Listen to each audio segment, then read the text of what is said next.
정말 2024년에 이 노벨 문학상을 소설가 한강 씨가 받았다는 소식에 대해서 김윤아 작가님이 그냥 SNS에 가볍게 글을 좀 쓰셨는데 길지도 않습니다. 근데 여기에 대해서 MBC 등 또 JTBC 등등등 아까 제가 보여드렸던 모든 매체들 다 동원돼 가지고 아니 노벨상을 폄훼를 해? 어디서 감히 막 그냥 완전히 비난하는 그런 기사를 쏟아내놓고 있습니다.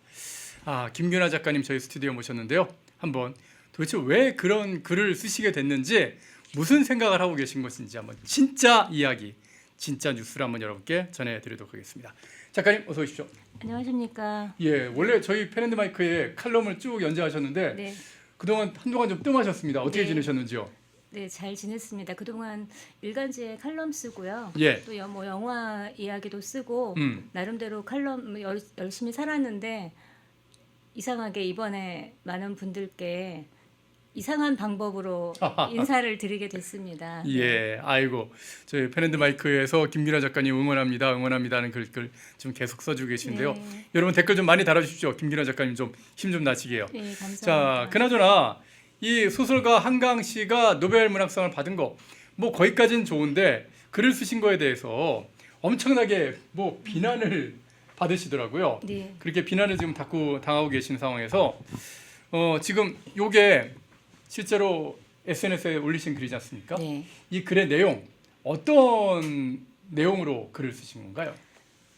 이제 제가 한강 작품을 사실은 굉장히 좋아했습니다. 예, 네, 그래서 예를 들어서 내 여자의 열매라는 작품이 있어요. 예, 그 작품 속에는 그 인간이 식물이 되는 그런 이야기가 있는데 그때 당시 읽을 때 와 굉장히 신선한 발상을 하는 작가구나라고 어허, 생각을 했어요. 그리고 또 그때는 젊을 때였으니까 저도 소설을 쓰기 전이었고 네, 그래서 그 당시 그 한강 작가가 특이하게 갖고 있는 그 슬픔의 정서랄까요? 거기에 저 굉장히 매료되기도 했었습니다. 네. 네, 그런데 그 후에 그 미국 작가 SF 작가인데요. 펜 머피라는 작가가 있습니다. 예, 예. 그런데 그 작가의 채소 마누라라는 이제 작품이 있는데 거기에 그 설정이 똑같은 거예요. 채소 마누라요? 네, 그러니까 오. 똑같이 인간인데 그 화분에 담겨 있는 인간. 아하, 네, 근데 이건 제가 혹시 오해하실까봐 걱정은 되는데 표절이라는 얘기는 아니고요. 네, 그러니까 한강 작가가 그걸 읽으면서 한강 작가가 독자적으로 발상한 건 아니지 않나 하는 생각을 살짝 했었습니다. 어허, 예, 네. 예. 그러고 나서 이제 맨 부커상을 받았잖아요, 이 네. 작가가. 그리고 나서 뉴욕 타임즈에 뭐 미국이 전쟁을 얘기하면은 한국은 바르르 떤다라든가 또 6.25 전쟁이 그 북한이 남한을 남침한 것이 아니라 대리전이라 그랬죠. 여러 세계 그러니까 각국의 강대국의 대리전이 네, 치렀다 그런 얘기를 그런 거를 했었죠. 보고 굉장히 좀 뭐지 싶었어요. 예. 그런데 그 이후에 그 책을 다시 읽게 됐는데 네, 젊을 때는 몰랐던 어떤 문장 하나가 제 마음에 탁 들어왔어요. 예. 그것이 바로 이 나라는 죄다 썩었어 어허, 라는 문장이 이 내 여자의 열매에 들어있더라고요. 그래서 도대체 무엇이 이 작가가 이 나라에 대해서 이렇게까지 분노하게 만들었을까 예, 예. 하고 궁금해했거든요. 네, 그리고 나서 이제 문재인 대통령 시절에 이제 광고를 했잖아요. 대통령이 직접 광고를 했죠. 네, 여름에 예. 휴가일 때 읽는다고 하면서 소년이 온다를 음. 광고를 했는데 그것이 바로 5.18을 배경으로 하는 예. 소설이었습니다. 거기 안에 담겨 있는 것 또 그리고 이제 그 다음에 쓴 것이 작별하지 않는다가 바로 제주 4.3 사건을 다룬 건데요. 예, 이 작품들을 보면은 이제 내용은 조금 이따가 얘기를 하겠지만 나라에 대한 어떤 분노가 굉장히 담겨 있다고 저는 생각이 오호. 들어요. 예. 네, 근데 그래서 전체적으로 한강 작가의 그 작품을 정의하자면 저는 슬픔과 어떤 부정 그리고 미움과 분노의 작가가 아닌가 그의 작품을 정의하자면 예. 그래서 과연 그 분노의 화살이라는 것이 외로움을 넘어서 인간의 어떤 존재의 외로움을 넘어서 내가 태어나고 자란 이 나라 대한민국을 쪽을 향해 있는 것이 아닌가라는 저는 좀 우려를 했습니다. 네, 그래서 사실은 그리고 작가에게 가장 중요한 것은 통찰력, 직관력이라고 예. 저는 믿거든요. 그리고 많은 분들은 빙산 위에 있는 10분의 1 정도를 볼 수 있지만 작가라고 한다면은 그 빙산 아래에 있는 10분의 9, 그 10분의 9 중에서도 가장 밑바닥에 있는 것을 우리가 볼 수 있어야 한다고 저는 믿어요. 그런데 지금 5.18과 4.3을 다룬 두 작품은 너무 한쪽에 서서 왼쪽에 서서 있는 거 아닌가라는 우려를 하고 있었고요. 그리고 무엇보다 읽고 나면 그의 작품을 읽고 나면 슬프고 부정적이고 예. 분노하게 되고 이런 감정을 이제 독자들이 갖고 있다가 책장을 딱 덮고 나서 이 나라는 죄다 썩었어라고 외치게 되지 않을까 뭐 그런 걱정, 노벨상이라는 그래도 권위가 있기 때문에 굉장한 파급 효과가 있을 거라는 걱정이 돼서 제가 쓴 네네. 글입니다. 그러니까 노벨 문학상이라는 정말 진짜 큰 상을 받긴 해서 반갑긴 했지만 한편으로는 또 한강 작가가 쓴 그 모든 책들의 내용이 어떻게 보면 빙산의 그 밑부분에 박혀 있는 반 대한민국적인 생각들 그리고 현재 지금 대한민국의 어떤 역사를 부정하는 그런 생각들이 향후에 어떤 영향을 미칠까에 대한 어떤 걱정이 드셔서 그런 글을 쓰셨다라는 말씀이신데요. 그 역사를 왜곡하는 부분들, 역사를 갖다 좀 곡해하는 그런 부분들이 문제라고 그러셨는데 구체적으로 좀 말씀을 좀 해주시면 좋을 것 같습니다. 그러니까 그 5.18을 다룬 소년이 온다는요. 예. 그 죽은 소년의 목소리로 쓴 소설이거든요. 예. 근데 그 소년은 왜 죽었냐면 군인한테 죽었단 말이에요. 어허. 네, 그래서 이 소설은 뭐냐면은 5.18이 군인이 정권을 잡기 위해서 군대를 보내서 무고한 광주 시민을 학살했다. 14살 소년을 짓밟았다. 죽였다. 이런 내용을 담고 있고요. 예. 그다음에 이제 4.3 사건도 마찬가지로 우리 제주 4.3 사건은 다들 아시잖아요. 남노당들이 일으킨 반란, 국가 반란 사건이고 대한민국을 탄생하지 못하게 하려는 어떤 반란이었죠, 진짜. 그렇죠. 예. 근데 그것을 진압할 수밖에 없었는데 그 진압 과정에서 부득이 어떤 희생도 분명히 있었을 거예요. 하지만 무엇이 먼저였는가가 중요한 거고 그러한 희생이 없었으면은 정말 지금의 대한민국이 없었을지도 모르는데 단지 그 우리나라 경찰이 무고한 제주 양민을 학살했다 잔인하게 결국은 두 작품 모두 국가 권력이 폭력을 해둘러서 선량한 국민을 죽였다라는 내용이거든요. 그것이 너무나 슬프고 너무나 가슴 아프다라는 내용을 담고 있어요. 그러니까 정말 그것을 다 읽고 나면은 우리 국민들은 책장을 덮고 나서 아까 말씀드렸듯이 이 나라는 죄다 썩었어라고 말할 수밖에 없지 않을까. 국민을 죽이던 자들이 집권해서 지금 그렇죠. 나라를 다스리고 있어. 그렇죠. 그런 생각을 갖게 되는 거죠. 그렇게 만들어진 나라야 이 나라는 대한민국은 예. 그렇게 생각할까봐 두려운 거죠 저는. 예. 물론 우리 독자님들 다 현명하시겠지만 지금 여기 지금 그 작가님 말씀하시는 동안에 실제로 이 5.18을 소재로 한 소년이 온다와 그리고 4.3을 소재로 한 작별하지 않는다 이 두 책의 핵심 내용들이 지금 소개가 됐는데요. 좀 확대 좀 해주시겠습니까? 빨간 줄 쳐져 있는 부분, 군인들이 반란을 일으킨 거잖아. 권력을 잡으려고 그 도시의 모든 사람들의 몸에 2발씩 죽음을 박아 넣을 수 있는 탄환이 지급됐어. 야, 이 표현이 이렇게 되어 있군요. 또 4.3 사건에 대해서는 군에서 데려간 사람은 피읍에 있는 국민학교에 한 달간 수용돼 있다가 지금 해수욕장이 된 백사장에서 12월에 총살됐어. 모두 젖먹이 아기도 절멸이 목적이었으니까 무엇을 절멸해? 빨갱이들. 이런 내용이 담겨 있군요. 저는 이 두 책은 읽어보질 않아가지고 무시무시하죠 좀. 네. 근데 저는 작가님 말씀하신 분 중에서 그게 제일 중요한 메시지인 것 같은데 분명히 5.18과 4.3은 우리나라의 어떤 비극적인 그런 역사라고 할 수 있겠지만 맞습니다. 네. 그런데 만약에 5.18과 4.3을 우리가 그때 만약 진압을 못했다면 그럼 대한민국이 좀 존속해 있을까? 그 부분을 좀 생각해 봐야 되는 거 아닐까 하는 말씀을 해주셨는데 저는 그건 동의할 수밖에 없네요. 네, 대한민국은 있었을 수도 있죠. 하지만 지금의 대한민국, 자유 대한민국, 제가 이렇게 자유롭게 말할 수 있는 대한민국은 과연 있었을까? 지금 이미 그쪽을 지지하는 분들은 저의 입을 막 읽으려고 지금 그러니까요. 그러잖아요. 그렇죠. 그렇죠. 아마 지금과는 많이 다르지 않았을까 하는 생각을 합니다. 예. 근데 또 이런 얘기도 하십니다. 그럼에도 불구하고 우리가 김대중 대통령이 노벨 평화상 받고 나서 24년 만에 이제 노벨 문학상을 받은 건데 기쁜 일이잖냐. 왜 그 상을 받았으면 비판할 일이 있으면 좀 나중에 비판하지. 꼭 이 타이밍에 그냥 바로 그렇게 비판을 해야 하냐. 그 남의 잔치집에다 이렇게 재뿌리는 게 좋은 일이냐. 그런 얘기도 하거든요. 네, 예. 맞아요. 제가 먼저 한번 여쭤볼게요. 우리나라 한국인의 예. 1년 독서량이 몇 권이라고 생각하세요? 저는 아무래도 직업이다 보니까 뭐 어쩔 수 없이 이제 강제로 읽는 경우가 좀 있긴 하지만은 글쎄요 몇 권 지하철에서 요즘에는 거기다 보면 그 휴대전화 네. 보고 있지 네. 책 읽는 분은 못 본 것 같습니다. 아니 뭐 예. 휴대전화로 읽어도 책을 읽을 수 있어요. 저도 예. 휴대전화로 전자책 이북을 저는 주로 읽거든요. 전자책으로 네, 읽습니다. 네. 예. 그런데 우리나라 2023년 네. 한국인 평균 독서량이 1년에 네. 3.9권입니다. 1년에 4권 읽는 거군요. 네, 예. 그러니까 4권도 안 되는 거죠. 예, 예. 평균 내는 거니까. 그런데 그 비슷한 해, 한 1, 2년 전 해의 기록을 보면은 미국은요. 예. 월 평균이에요. 연 평균 아니고요. 월 평균이 6.6권이에요. 그럼 1년이면은 거의 70권이 넘는 80권 거죠. 그렇죠. 정도 읽는 거네요. 그리고 일본도 6.1권이 됩니다. 그러니까는 이걸 비교를 할 수가 없어요.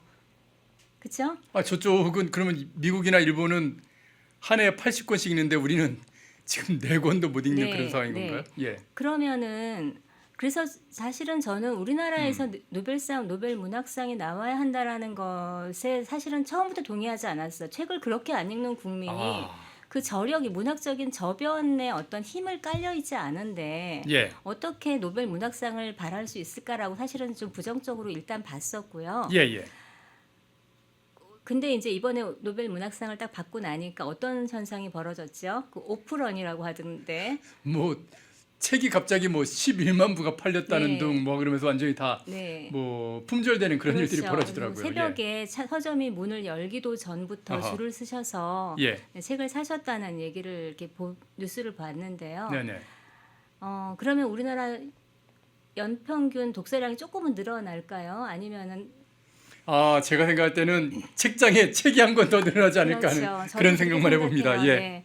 그렇게 생각하는데 그 노벨 문학상이라는 걸 탔기 때문에 네네. 오히려 책을 많이 읽는 사람들은 노벨 문학상에 대해서 그렇게 집착하거나 축하하거나 아마 그러지 않을 것 같아요. 하지만 내가 읽지 않기 때문에 대리 만족을 하면서 대리 만족이다. 네. 그러면서 왜 그런 거 있잖아요. 나 누구 알아. 나 그 사람 어디 회장님 알아. 어디 교수님 알아. 그런 자랑하는 거 있잖아요. 그런 심리가 아닐까라는 저는 생각이 좀 들었어요. 그렇게 하고 가장 사실 큰 문제는 이 소설로 예. 끝나지 않는다는 거예요. 아하. 소설은 그러니까 어떤 다른 지식이랄까요? 지식이 들어간 어떤 책들은 인생을 바꿔요. 어떻게 바꾸냐면은 지식을 늘어주죠. 그래서 직업을 선택하게 해주고, 예. 네 어떤 인생의 기로에서 지혜를 담아서 뭐 현명한 선택을 하게끔 도와줘요. 충분히 그럴 수 네, 있습니다. 예. 그래서 어떤 분들은 그 소설 나부랭이 뭐하러 읽냐고 말씀들을 하셔요. 네, 제가 소설가라고 하면 이집 뭐 이런 시국에 무슨 소설 뭐 이렇게 예. 말씀들을 하셨거든요. 네네. 그런데 그것은 소설이나 문학의 힘을 모르시기 때문에 하시는 말씀이에요. 그러니까 소설은 지식을 주지는 않아요. 네네. 뭐 꼭 지혜를 준다고도 할 수 없어요. 하지만 소설은 감정, 우리의 감각을 바꿔놔요. 피와 살이 돼서 우리 몸 안에 그 감성이 흘러요. 책을 딱 덮고 나면은 어떨 때는 슬픔이, 어떨 때는 미움이, 어떨 때는 분노가. 그리고 어떤 정말 좋은 책을 읽으면 희망과 긍정과 그래도 살아야겠다. 그래도 이 세상을 한번 멋지게 살아봐야겠다 하는 긍정의 힘이 일어나거든요. 자, 어떤 소설을 읽어야 될까요? 그러니까 좀 읽고 나면은 삶의 의지가 좀 다시 생길 수 있는 네. 그런 소설이면 더 좋을 것 같습니다. 네, 근데 예. 저는 죄송하지만 한강 작가의 소설은 나는 희생자다, 나는 피해자다 이런 어떤 거 그리고 나는 분노하게 만드는 어떤 그런 에너지가 훨씬 강하다고 생각을 합니다. 저는 이건 제 개인적인 물론 소설의 지향점이지만 소설이라고 하는 것은 힘들었다가도 구분 등을 꼿꼿하게 펼 수 있게 하는 그리고 어둠 속에서도 빛을 찾게 하는 그런 힘이 있는 문학이라고 저는 생각을 하거든요. 그래서 조금 너무나 한강 작가의 소설 문학하고는 저는 좀 많이 대척점에 있다라고 말씀드릴 수 있을 것 같아요. 예를 들어서 이제 그런 거죠. 혹시 아카데미 상을 받은 기생충이라는 영화 있잖아요. 예, 봉준호 네. 감독의. 예. 그것도 이제 한번 생각해 볼 문제인데 그 기생충이 몇 살 이상 관람가인지 혹시 아세요? 그건 저는 이제 어른이 된 상태에서 했으니까 혹시 저희 보셨나요? 아이들이 못 봤어요. 그쵸. 예, 근데- 아이들은 못 봤으니까. 그럼 15세쯤 되려나요? 맞아요. 15세 관람가. 15세 관람가예요. 근데 혹시 영화 보셨어요? 예. 네, 15세면은 중학교 2학년이거든요. 그렇죠. 중학교 보기에 2학년이죠. 조금 예. 꼭 어떤 야한 장면이라기보다는 야한 장면도 좀 있지만 저는 그 전체가 담고 있는 어떤 그 암울하고 그러네요. 네, 부정적이고 우리 사회에 대한 어떤 너무 네, 부정적인 네. 면들. 그런 것들을 과연 중학생 아이들이 봐도 괜찮을까라는 생각이 들었어요. 근데 예. 지금 한강 작가의 책들, 뭐 채식주의자라든가 이런 네. 책들을 이제 또 노벨 문학상을 받았으니까 우리 청소년들에게 읽혀야 한다는 또 그런 주장들이 지금 맞습니다. 일어나고 있거든요. 그렇게 해서 그 특히 채식주의자 같은 경우는 성 묘사도 아주 노골적인 것들이 좀 많이 심하더라고요. 있는데, 예. 네. 근데 그것을 학교 도서관에서 이제 뺐다고 경기도 교육청에서 앞에서 우리 전교조 선생님들이 또 시위를 몰려가서 하고 지금 있어요. 시위하고 있고 뭐 네네. 부끄럽다 그러고 있던데. 네. 예. 그렇게 하고 또 뭐 벌써 어느 언론사에서는 이 소설이 뭐 소설은 소설일 뿐이다 막 그렇게 얘기를 하면서도 벌써 어느 언론사에서는 역사보다 진솔한 사료다. 오마이뉴스가 그러고 있죠. 네, 어느 역사 뭐 교과서나 학자가 못한 일을 네네. 해내고 있다. 벌써 이렇게 하고 있잖아요.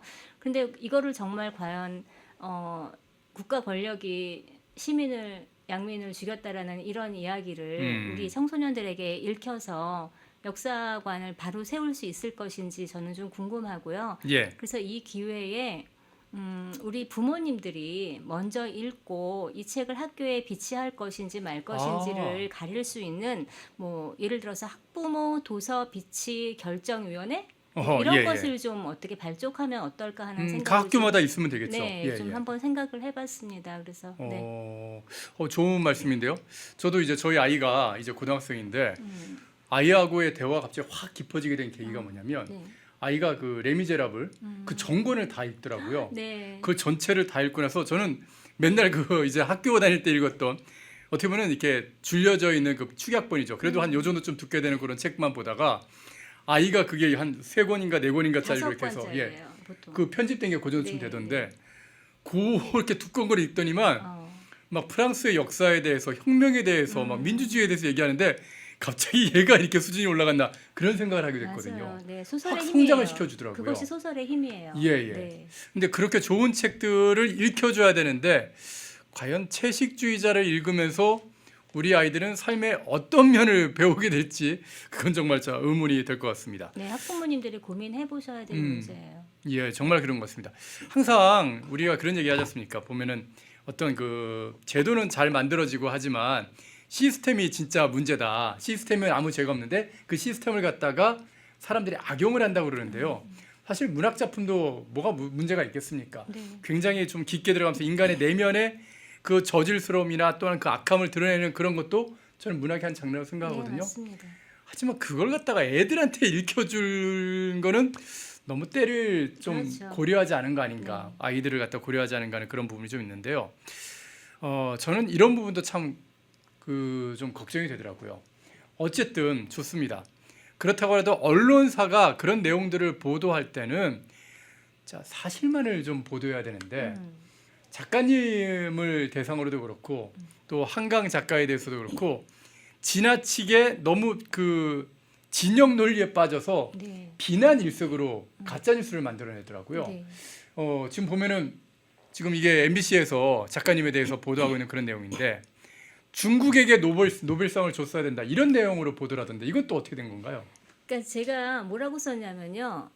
꼭 동양권에 줘야 했다면 중국의 옐렌커에게 줬으면 좋겠다라고 썼는데 옐렌커 작가에게. 네, 근데 예. 그러니까 방점을요. 이 글을 읽을 줄 아시는 분은 중국이 중요한 게 아니라 옐렌커인데 일반 대중은 옐렌커를 모르잖아요. 예, 예. 네, 그래서 옐렌커의 그 국적을 밝힌 거예요. 예. 중국이 중요한 게 아니에요. 왜 중국이 중요하지 않냐고 제가 강조를 하냐면 옐렌커는 중국 공산사회에 대해서 굉장한 비판을 하는 작가예요. 사실은 중국에서 진짜 네. 제1의 공적으로 지금 꼽히는 네, 그런 작가인데. 그의 작품 모두가 거의 다 예, 예. 금서로 지정이 되는 작가입니다. 네네. 그리고 근데 정말 잘 쓰는 작가예요. 저는 최근에 읽은 세계 다른 나라의 작품 중에서 작가 중에서 가장 정말 이렇게 훌륭한 작품을 쓰는 작가가 있구나라고 감탄했던 작가거든요. 그래서 얘기를 했던 건데 그 옐렌커는 쪽 빼버리고 네, 중국만 저렇게 얘기를 한다는 건 제가 무슨 친중 작가도 아니고, 네, 그거는 예. 네, 제가 한국이 받으면 안 되는 게 그게 아니라 제가 중국 사람도 아니고, 그건 정말 왜곡도 왜곡이고 너무 모독적인 것 같아요. 예. 네. 그리고 아니, 예, 네. 말씀하십시오. 그리고 이제 그 노벨상이요, 사실은 굉장히 사실은 정치적 판단을 하는 수상적이거든요. 정치적 판단을 네, 한다는 그게 얘기는 무슨 말 제가 이제 예. 말씀을 드려볼게요. 네. 그 노벨상은 그러니까 순수하게 글을 잘 쓰는 작가에게 주는 상이 아니에요. 그러니까 작품에 주는 상도 아니고요. 그 작가가 어떤 활동을 하고 어떤 샤우팅을 하는지가 굉장히 중요하게 판단되는 상이에요. 그 작가의 네. 순수하게 작품만 보는 게 아니라 삶 전체를 보고 상을 준다. 네. 그리고 또 하나는 그냥 잘 쓴 작가가 있으면 이번에 이 사람 주자 이게 아니라 예. 미국 대륙, 그다음에 아시아 대륙, 유럽 대륙 이렇게 오스트레일리아 대륙 이렇게 해가지고요 대륙을 번갈아 가면서 줍니다. 마치 올림픽 번갈아 가면서 교체하듯이. 그리고 지금 여기 보시는 것처럼 네. 2000개 쭉 보시면 남자 여자가 번갈아 가면서 상을 그러네요. 받아요. 네. 오. 그래서 중국을 주고 싶어도 사실은 2012년에 또 받았고요. 모엔이 받았고 2017년에는 사실은 영국 국적을 갖고 있지만 일본인이 받았어요. 네네. 네, 가즈오 이시구로라고 잘 쓰는 작가가 받았는데 그래서 2012년이니까 사실은 중국에 줘도 괜찮아요. 한참 됐으니까 12년이나 됐으니까. 그런데 옌랭커가 아마 이렇게 쓸지도 모르는데 스웨덴이 사회주의 국가거든요.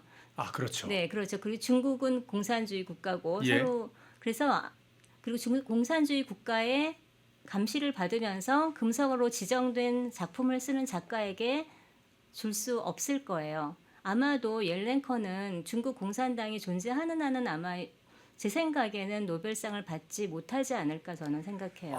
그런 영향을 받습니까? 네. 오. 네. 그래서 그 옐렌커는 중국 정말 사회주의를 너무나 맹렬하게 비판하는 작가여서 네. 그렇지만 정말 잘 쓰는 작가고 그리고 제가 이 작가를 정말 좋아하는 이유 중에 하나가 이 작가의 소설관이 저하고 많이 비슷하달까요? 그 작가는 작가가 쥔 펜이 그 총과 칼이 돼서는 안 된다. 총과 칼이 돼서는 안 된다. 네. 작가가 준 펜은 어둠을 탐조하는 탐조등이 되어야 한다라고 말한 작가예요. 그 공산주의 사회에서 자기의 작품들이 모두가 다 금서가 되는 중에도 그렇게 말하고서 정말 그런 작품을 쓰는 작가입니다. 저는 어떤 작품을 읽으면서 정말 최근에 몇 년 만에 정말 너무나 오랜만에 그 작품을 읽으면서 눈물 콧물 짠이라고 그걸 본 적이 그런가요? 정말 오랜만에 그랬어요. 네. 여러분 혹시 가을에 책 읽고 싶으시다면 한번 제가 꼭 추천드리고 싶어요. 저도 예네커라는 작가는 잘 몰랐는데 우리 기유작님께서 네. 규나 작가님께서 이렇게 추천을 해주시니까 한번 예네커의 중국 작가의 작품을 본다는 거 좀 굉장히 낯선데 네. 한번 좀 도전 한번 해봐야 되겠다 네. 그런 생각이 좀 그리고 듭니다. 하나 더 이제 이 노벨상이라는 것이 얼마나 정치적인가를 한번 좀 더 말씀드리자면은 혹시 톨스토이 톨스토이 너무나 톨스토이는 당연히 뭐 다들 아시잖아요. 알죠. 근데 톨스토이는 굉장히 옛날 사람 같잖아요. 러시아 시대 사람이고 하니까.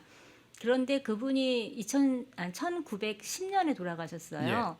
그리고 노벨상은 1회 수상한 것이 1901년이에요.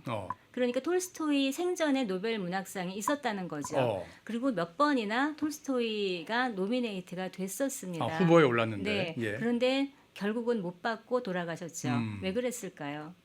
당시에 그 스웨덴하고 러시아가 외교적으로 굉장히 불편했다 그래요. 아. 네, 그래서 절대로 할리먼이 그 톨스토이에게 줄 수는 없는 상황이었다고 세계적인 합니다. 대문호로 할지라도 네, 정치적인 이유가 가미가 되면서 네, 네. 상을 주지 않는다. 네. 아. 그렇게 하고 그다음에 이제 또 재미있는 이야기들이 좀 있는데 그 이 상을 받는 작가들이 또 재미있는 에피소드들이 몇 가지가 있어요. 그 이제 사회주의다 보니까 스웨덴도 그렇고 또 이제 할리먼도 아무래도 그쪽으로 좀 치우친 부분들이 있는데 그래도 예전에는 그렇게까지 많이 치우치진 않았다고 저는 생각이 들어요. 최근 2000년대 넘어서부터 이제 이렇게 되는 거지만 그럼에도 불구하고 그 버나드 쇼는 굉장한 사회주의 작가거든요. 예. 네, 그래서 버나드 쇼하고 사르트르가 있어. 사르트르는 굉장한 공산주의 국가고 완전 공산주의자죠. 네, 그 사람은 예. 우리나라 6.25가 북침이라고 말할 정도로 예. 네, 그런 사람인데 버나드 쇼는 나 이 상은 받기는 받겠는데 뭐 너희들 자본주의로 돈 주는 거 나 안 받을 거야 했다가 상금을 거부했나요? 네, 상금을 거부했어요. 예. 그러다가 나중에 조금 형편이 모자랐는지 나 그 돈까지 달라고 그래가지고 결국은 받았고요. 예. 사르트르는 그보다 조금 더 폼나게 나 너네들이 주는 상 안 받아라고 얘기를 했거든요. 예. 그러다가 한 몇 년 지나가지고 형편이 조금 아쉬웠던지 저기 나 상은 안 받았지만 그때 나 지정했으니까 그 상금 나 좀 줄래? 아, 상금만요? 네, 상금만 좀 줄래 했다가 예. 체면만 구겼던 아이고. 아주 유명한 얘기가 있습니다. 예. 제가 이 얘기를 왜 말씀드렸냐면은 이번에 한강 작가도 뭐 인터뷰 안 한다고 그러더라고요. 예. 왜냐하면 세계가 지금 전쟁 중인데 그럴 수 있느냐라고 했는데 제 생각에는 머지않아 활동 많이 하시지 않을까 싶기도 하고 또 그렇게 세계 전쟁이 걱정되시면 이번에 상금도 아마 그쪽에 좀 기부하시면 어떨까 싶은 생각이 듭니다. 네. 예. 네. 아이고. 그리고 하나만 더 말씀드리면 예. 만약에 이분이 그 아픔이나 분노나 이런 것을 많이 담아내는 작가잖아요. 네네. 이번에 이제 노벨상도 타고 했으니까 우리 북한 주민들에 대해서 연민과 사랑과 슬픔과 그런 아픔을 담아내서 정말 우리 북한 주민들을 소설을 써준다면 그때는 제가 먼저 앞장서서 홍보하고 선전하고 또 이번에 차마 축하하지 못했던 노벨상 수상까지 제가 축하드리겠습니다. 정말 이 어떻게 보면 한강 작가의 소설을 읽게 되면은 인간 내면의 그 악과 그 폭력에 대한 진짜 깊은 고찰이 있구라는 걸 알게 되는데 그렇죠. 인간의 폭력이 가장 어떻게 보면 극대화돼서 나타나고 있는 것이 어디입니까? 자기 고모부를 갖다 고사포로 쏴 죽이고 있는 그리고 어떻게 보면은 그 청년들 우리가 강제 북송해 버린 그 청년들을 잔인하게 죽였다고 하는 바로 북한 아니겠습니까? 그 어떻게 보면 꽃제비들이 지금 뭐 헤매고 다니는 그런 현장이 바로 북한인데 북한의 현실을 고발하는 그런 소설을 만약에 한강이 쓴다면 네. 그럼 굉장히 리얼리티가 넘치는 그런 소설이 되지 않을까? 그렇게 하고 세계적으로도 세계 평화에 이바지하고 우리 남북 통일에도 도움이 되고 정말 노벨상을 탄 작가라면 그 정도의 작품을 써낼 수 있지 않을까 기대하고 싶어요. 예. 끝으로요. 저희가 원래 예정했던 시간은 벌써 훌쩍 지나갔고 저희가 작가님께서 워낙에 말씀을 잘해주셔가지고 조금 좀 시간을 더 쓰고 있는데요. 그래도 저희 오랜만에 나오시니까 시청자 여러분께서 굉장히 아쉬울 것 같은데 시청자 여러분께 좀 한 말씀 부탁을 드리겠습니다. 아, 네. 저는 그동안 뭐 여러 가지 활동을 했는데도 불구하고 이렇게까지 주목을 받아본 적이 없어요. 그래서 너무 예. 당황스럽고 좀 당혹스럽고 조금은 힘든 부분도 있는데 많은 분들이 이렇게 응원을 해주시고 해서 너무나 감사를 드려요. 예. 그런데 이제 저는 많은 분들께 이제 한번 말씀드리고 싶은 것은 언제나 어떤 사건이 벌어지면은 왜 이런 일이 벌어졌지? 무엇 때문이지? 왜 하고 물어주셨으면 좋겠어요. 왜 저 사람을 비난하지? 왜 모두가 달려가서 돌을 던지고 저 작가의 입과 손을 막아서 글을 못 쓰게 하지? 이런 생각을 좀 해주셨으면 좋겠습니다. 우리를 어둠에서 깨워주는 거는 저는 왜라는 질문이라고 생각을 해요. 왜라는 질문 속에 진실을 찾는 길이 있습니다. 여러분들과 함께 앞으로도 왜를 찾아보고 싶습니다. 함께 해주셔서 감사합니다. 진짜 그 왜에 대한 질문을 끊임없이 던지시는 이 김규나 작가님의 소설을 서점에서 빨리 좀 만나봤으면 하는 그런 바람도 가져보겠습니다. 저희 펜앤드마이크가 그 왜라는 질문에 대해서 항상 진실만을 답을 하려고 노력을 많이 하고 있거든요. 저희 펜앤드마이크도 좀 많이 좀 응원해 주시기를 부탁드리겠습니다.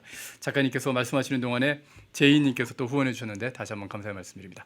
예, 오늘 나오셔서 대단히 감사합니다. 말씀 잘 네, 들었습니다. 감사합니다. 인터넷 검색창에 펜앤마켓을 검색해 주세요. 펜앤마켓은 펜앤드마이크 구독자분들을 위한 종합 쇼핑몰로 좋은 상품으로 온라인 최저가를 목표로 하는 마켓입니다. 많은 관심과 사랑 부탁드립니다.